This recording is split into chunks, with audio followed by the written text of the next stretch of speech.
Hutan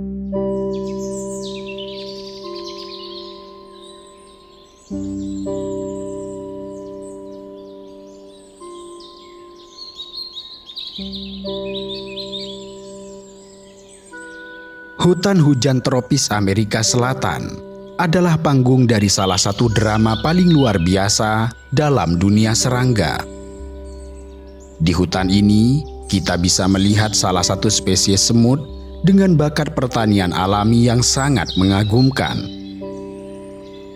Mereka telah bertani sejak lebih dari 55 juta tahun yang lalu untuk menghidupi koloninya.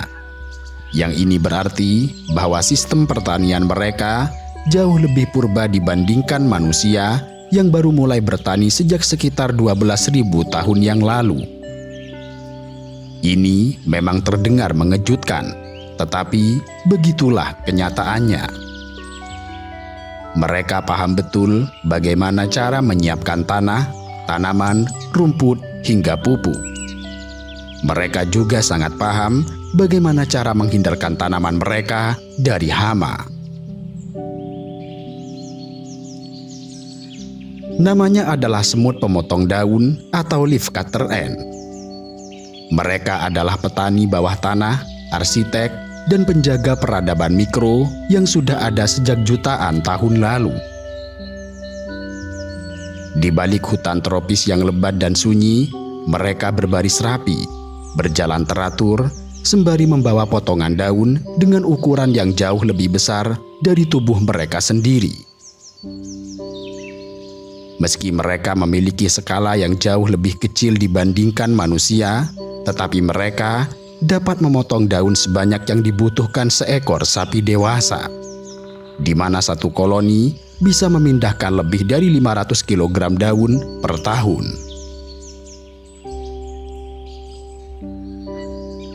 Kisah hebat semut pemotong daun dimulai dari kekuatan rahang mereka. Dengan rahang bawah atau mandibel tajam bagaikan gunting bedah, mereka memotong daun dengan presisi yang mengagumkan. Satu demi satu, potongan-potongan daun jatuh dari pohon, bukan oleh angin, tetapi oleh serangga berukuran beberapa milimeter yang telah mengembangkan kemampuan mekanik alami yang luar biasa. Tidak seperti kebanyakan semut yang memakan makanan secara langsung, semut ini tidak memakan daun yang mereka potong. Bagi mereka, daun-daun tersebut hanyalah bahan baku, dan sesuatu yang lebih besar sedang mereka upayakan di balik permukaan tanah.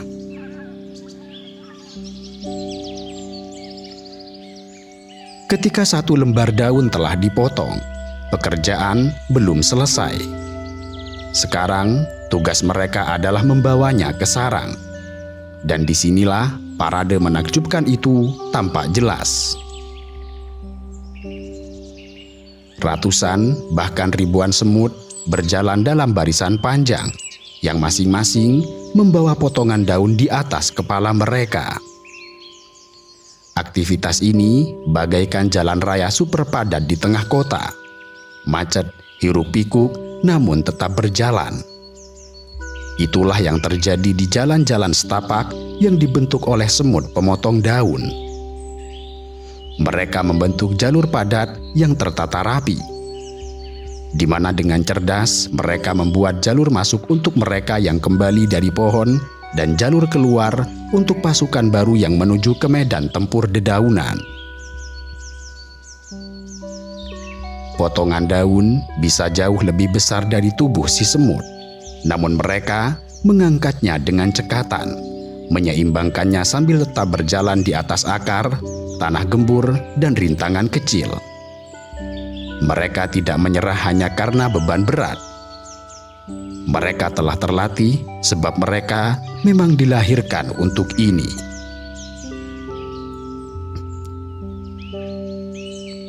Di ruang bawah tanah, semut pemotong daun membentuk daun-daun tersebut menjadi taman-taman jamur.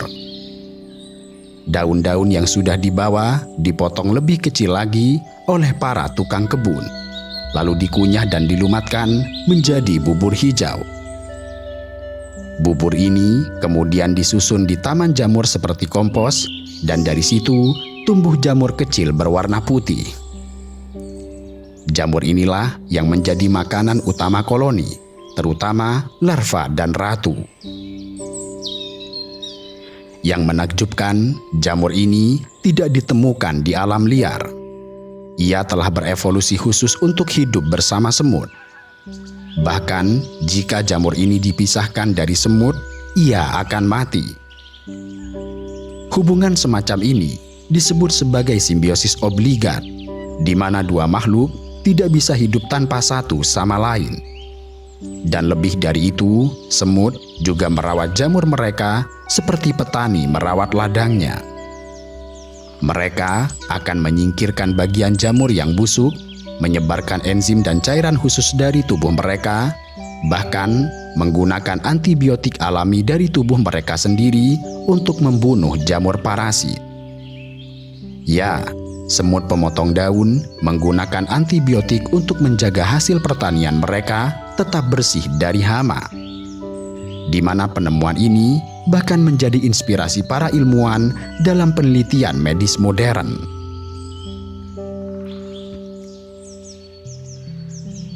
Sarang semut pemotong daun ibarat kota bawah tanah yang dihuni oleh jutaan makhluk hidup. Mereka membangun terowongan bawah tanah hingga kedalaman 6 meter. Mereka bisa membentuk jaringan sarang yang terdiri dari ratusan ruang terpisah, masing-masing untuk jamur, telur, larva, dan sisa sampah. Dan hebatnya, setiap individu tahu apa yang harus dilakukan tanpa perintah dari pusat. Inilah kekuatan dari desentralisasi cerdas. Tidak ada pemimpin militer atau komandan pasukan, sebab mereka bukan pasukan yang digerakkan oleh satu pikiran, melainkan oleh ribuan insting yang selaras. Kondisi di dalam sarang terasa sangat padat, lembab, dan penuh aktivitas siang dan malam. Dan tentu saja, tanpa sistem sanitasi yang baik, bencana bisa meletus kapan saja. Namun, semut pemotong daun sangat paham akan hal itu. Di dunia mikro ini, kebersihan bukan hanya soal kenyamanan, tetapi juga tentang kelangsungan hidup. Jamur yang mereka tanam adalah organisme yang sensitif. Sedikit saja jamur ini terkontaminasi oleh jamur parasit, maka seluruh taman bisa hancur. Itulah mengapa para pekerja minim memiliki tugas yang istimewa, yaitu membersihkan setiap potongan daun, setiap larva, setiap jalan tanah, bahkan tubuh sesamanya. Mereka akan menjilati permukaan daun dengan cairan antiseptik dari tubuh mereka. Jika ada potongan daun yang dianggap tidak steril, mereka akan membuangnya jauh dari taman. Bahkan, ada semut pembersih khusus yang bertugas menyingkirkan sisa-sisa bangkai, kotoran, dan benda asing yang bisa membawa penyakit. Mereka menciptakan tempat pembuangan akhir di pojok sarang yang berfungsi seperti TPA mikro. Dan yang lebih menakjubkan, beberapa jenis semut pemotong daun membawa bakteri antinobakteria di tubuh mereka seperti mantel pelindung. Bakteri ini memproduksi senyawa antibiotik yang mencegah jamur jahat tumbuh. Inilah bioteknologi alami yang lebih tua dari penemuan penisilin. Semut pemotong daun membentuk struktur sosial yang luar biasa kompleks. Koloni mereka bisa terdiri dari jutaan individu, bahkan mencapai hingga 8 juta semut. Tetapi jangan bayangkan semuanya bekerja secara acak. Sebab di dalam kerajaan kecil ini, setiap individu tahu peran dan tugasnya. Jantung dari seluruh operasi raksasa ini tersembunyi jauh di dalam tanah adalah sang ratu. Ia bukan hanya sekedar induk, tetapi juga simbol kelangsungan bagi koloni. Ukurannya bisa berkali-kali lipat dari semut pekerja dan tugasnya hanya satu, yaitu bertelur. Dan ia bisa bertelur hingga 30.000 telur dalam satu hari. Ratu tidak pernah keluar dari sarang setelah kawin. Ia adalah pusat produksi semut baru. Dari telur-telurnya lahir semut pekerja, prajurit, bahkan calon ratu baru. Ia juga satu-satunya yang menyimpan jamur asli atau jamur leluhur yang merupakan warisan dari pertanian kuno koloni ini. Karena itu, menjaga ratu sama pentingnya dengan menjaga makanan. Koloni akan berjuang mati-matian melindunginya, sebab tanpa ratu tidak ada regenerasi, dan tanpa ratu kerajaan akan runtuh. Koloni semut pemotong daun memiliki sistem kasta yang luar biasa. Mereka tidak hanya dibedakan berdasarkan umur, tetapi juga ukuran tubuh dan fungsi biologis. Pertama, terdapat minim atau nurse worker, semut kecil yang merawat telur, larva, dan jamur. Mereka jarang meninggalkan sarang dan sangat sensitif terhadap perubahan suhu dan kelembapan. Kedua, kasta media atau harvester. Mereka adalah para petani yang bertugas memotong daun dan membawanya pulang. Mereka memiliki ukuran sedang dan mereka bekerja tanpa henti sepanjang hari. Ketiga adalah kasta mayor atau soldier, yaitu semut besar bertubuh kekar dengan kepala besar dan rahang kuat. Mereka bertugas menjaga barisan, menghadapi predator, serta membuka jalan jika jalur terhalang. Kemudian keempat, terdapat kasta forager. Mereka adalah penjelajah awal yang mencari lokasi daun segar. Mereka tidak membawa daun, tetapi memetakan arah yang aman dan subur. Kemudian kelima, ada mayor penjaga gerbang. Mereka bertugas menjaga pintu masuk sarang bawah tanah agar tidak disusupi musuh atau patogen. Semua jenis semut ini bekerja secara sistematis. Tidak ada komando dari satu semut ke semut lain, tetapi semua sangat tahu kapan harus bertugas. Fenomena ini disebut sebagai intelijensi kolektif, di mana perilaku individu yang sederhana menciptakan sistem sosial yang kompleks dan efektif. Dalam dunia manusia, komunikasi bisa terjadi lewat suara, tulisan, atau gerakan tubuh. Tetapi dalam dunia semut pemotong daun, kata-kata digantikan oleh bau. Mereka berbicara melalui feromon, zat kimia yang dikeluarkan dari tubuh mereka dan bisa dibaca oleh semut lain dalam koloni. Satu tetes kecil dari feromon bisa menyampaikan pesan yang sangat spesifik, seperti ada makanan di sana, musuh datang, jangan lewat di sini, atau ikuti aku. Dengan kemampuan ini, saat pengintai menemukan pohon yang kaya daun segar, ia akan menandai jalur pulangnya dengan jejak feromon. Kemudian dalam waktu singkat, ratusan pekerja akan mengikuti jejak itu, memotong daun dari pohon yang sama, lalu mengangkutnya pulang dalam iringan-iringan hijau. Bukan hanya itu, feromon juga digunakan untuk mengatur lalu lintas.